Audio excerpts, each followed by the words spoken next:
dokter. Tolong suami saya. Tolong suami saya dokter. Dokter, ini perut saya sakit dokter. Bapak posisinya Sama ada saya kita panas urus sekarang ya, dokter. Pak. Aduh. Dia memang suka sakit ulu hati dokter, Aduh. tapi nggak pernah kayak gini dokter. Saya periksa ya, Bu. Aduh dokter, sakit Sabar dokter. ya mas. Aduh. Aduh dokter, Sabar, sakit Mas. dokter.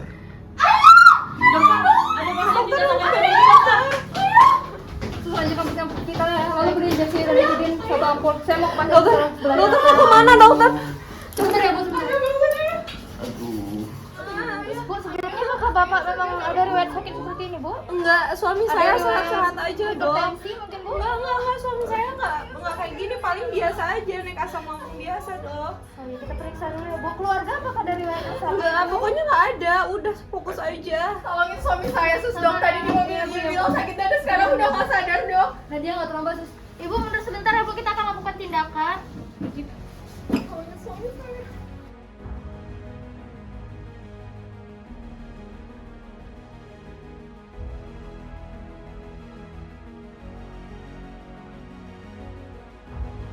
Dokter, tolong dokter. Jadi terbang kembali.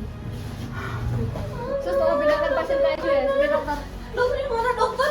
Dokter suami saya nggak sadarkan diri dokter. Dokter suami saya dokter nggak sadarkan diri dokter. Dari tadi saya panggil dokter malah periksa pasien masih normal. Suami saya ICS sakit kan kalau dokter. tidak ada respon dokter. Jadi sus,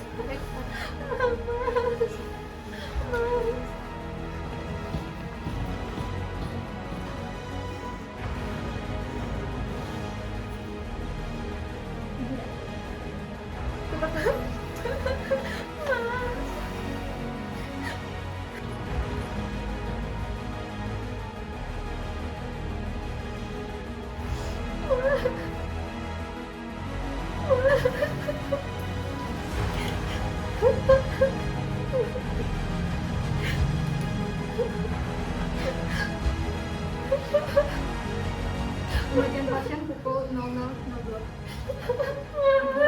mohon maaf, Bu. Saya harus mengatakan ini, Bu. Saya sudah berusaha melakukan penanganan semaksimal mungkin. Tapi Tuhan berkehendak lain, Bu. Suami Ibu telah tiada. Nggak mau dokter. Ayo dokter tolong dokter lakuin lagi dokter. Saya tolong selamatkan suami saya dokter tolong bantu suami saya suster tolong suster tolong dokter Sabar dulu, Bu. Tenang, Bu. Dokter saya nggak terima ya dokter. Kalau aja dokter nggak ninggalin suami saya tadi, mungkin suami saya selamat dokter. Saya nggak terima dokter, saya bakal lumpuh dokter.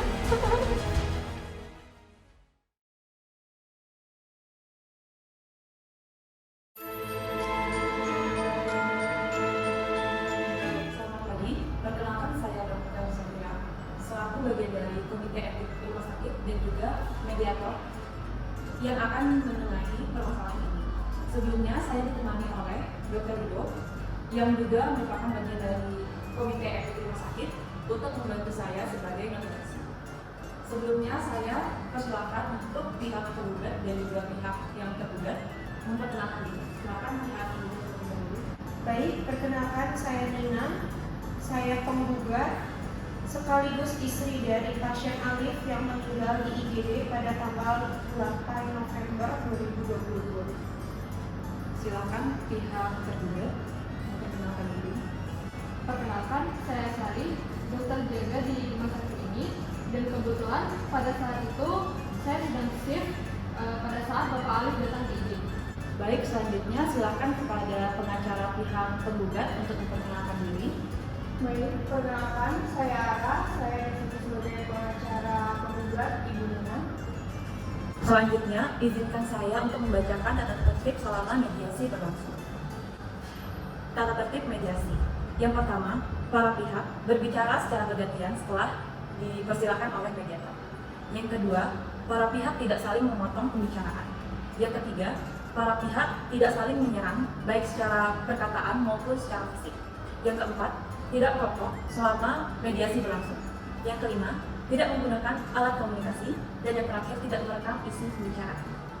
Mediasi ini berfungsi agar sebelum tergugat digugatkan ke pengadilan, ada negosiasi, ada perundingan antara penggugat dan tergugat terhadap permasalahan yang diajukan. Apakah semuanya mengerti? Di sini saya akan mulai mediasi ini dari pihak penggugat. Baik, di sini saya akan mulai dari penggugat. Saya ingin mengetahui apa alasan Ibu Nina menggugat Dr. Sari. Jadi begini, saya menuntut Dr. Sari karena Dr. Sari tidak profesional dalam menjalankan tugasnya sebagai dokter. Saat suami saya kesakitan, Dr. Sari malah meninggalkan suami saya dan lebih mengutamakan pasien lain. Padahal saya dan suami saya sudah datang terlebih dahulu. Akhirnya suami saya meninggal. Baik, silakan pihak tergugat. Baik, terima kasih Dr. Zafina. Di sini saya akan menjelaskan terlebih dahulu mengenai Bapak Alif. Pada saat itu memang kondisinya saya dokter jaga IGD. Dan Bapak Alif datang dengan keluhan nyeri ulu hati dan memang mempunyai riwayat sakit lambung. Bapak Alif masih dalam kondisi sadar dan dapat berbicara dengan jelas. Lalu saya melakukan pemeriksaan fisik terhadap Bapak Alif, yaitu auskultasi. Lalu tiba-tiba datang pasien gawat darurat dengan penurunan kesadaran, sehingga saya menginstruksikan perawat saya untuk memberikan Bapak Alif obat, yaitu injeksi ranitidin, dan melanjutkan pemeriksaan vital. Lalu saya mendatangi pasien gawat darurat, dan pada saat itu kondisinya dokter jaga IGD hanya saya sendiri, dan saya sedang melakukan penanganan semaksimal mungkin. Jadi menurut dokter, suami saya pantas untuk ditinggalkan. Padahal suami saya yang datang duluan. Harusnya suami saya yang lebih diprioritaskan. Ibu, saat itu saya tidak benar-benar meninggalkan suami ibu, karena saya menitipkan kepada perawat saya. Menurut triase IGD, pasien tidak sadarkan diri dikelompokkan sebagai pasien yang diprioritaskan terlebih dahulu. Dan pada saat saya memeriksa suami ibu itu masih sadar. Dan menurut saya sudah cukup menjalankan tugas saya. Selepasnya Pak Alif meninggal, Ibu Nina bilang kalau suaminya meninggal seperti orang tua dari suaminya, yaitu secara tiba-tiba. Ada kemungkinan bahwa pasien Alif memiliki riwayat yang sama seperti keluarganya, yaitu sakit jantung. Tetapi, pada ditanya oleh perawat mengenai riwayat penyakit pasien, Ibu Nina bilang bahwa Bapak Alif tidak mempunyai riwayat penyakit apapun kecuali sakit lambung. Berarti di sini, Ibu Nina melanggar Undang-Undang Nomor 29 Tahun 2004 Pasal 53 mengenai kewajiban pasien, yaitu tidak memberikan keterangan pasien secara lengkap dan jujur. Mau suami saya punya riwayat sakit atau enggak, harusnya dokter tahu kalau misalnya menangani pasien itu harus diselesaikan dengan tuntas, bukan malah meninggalkan suami saya dalam keadaan suami saya tuh merintih kesakitan dan dokter tidak merasakan apa yang suami saya rasakan. Jadi dokter tidak bisa menilai bahwa suami saya pantas atau tidak untuk diprioritaskan. Rasanya menurut saya dokter sebagai dokter itu tidak kompeten. Saya mengakui kelalaian saya, tapi pada saat itu saya menjalankan pekerjaan saya sesuai dengan prosedur, di mana ada triase kegawat daruratan yang mengharuskan saya memilih pasien tidak sadarkan diri, dan saya tidak benar-benar meninggalkan suami ibu. Malah, jika saya tidak beralih ke pasien gawat darurat, berarti saya melanggar prosedur triase kegawat daruratan itu, dan suami ibu saat itu masih sadar. Baik, semuanya diharap tenang. Tadi saya sudah menyampaikan di dalam terkait. Setelah saya mendengarkan dari pihak penggugat dan juga pihak tergugat, izinkan saya untuk menentukan dari sudut pandang yang telah saya rangkum dari mediasi ini. Apakah pihak tergugat dan juga pihak penggugat bersedia menerima saran dari saya? Silakan, yang jelas dokter Sari yang salah. Di sini saya sebagai mediator menyarankan kepada semua pihak untuk tenang. Pertama-tama, coba kedua belah pihak untuk lebih dirinci lagi dan juga lebih memikirkan kejadian yang telah terjadi pada saat itu. Baiklah, izinkan saya berbicara. Dalam Undang-Undang Nomor 29 Tahun 2004 tentang praktik kedokteran, tepatnya pada pasal 52 poin C tentang hak pasien, yaitu mendapatkan pelayanan sesuai dengan kebutuhan medis. Tetapi pasien tidak mendapatkan hal tersebut. Mengapa? Karena dokter hanya melakukan penata laksanaan awal tanpa melakukan penata laksanaan lanjutan. Selain itu, pasien tidak mendapatkan penjelasan tentang penyakitnya. Dalam Undang-Undang Nomor 29 Tahun 2004 Pasal 52 poin A, pasien berhak mendapatkan penjelasan secara lengkap tentang tindakan medis. Baik, terima kasih Ibu Aka. Dari apa yang sudah saya dengar, izinkan saya untuk menyimpulkan.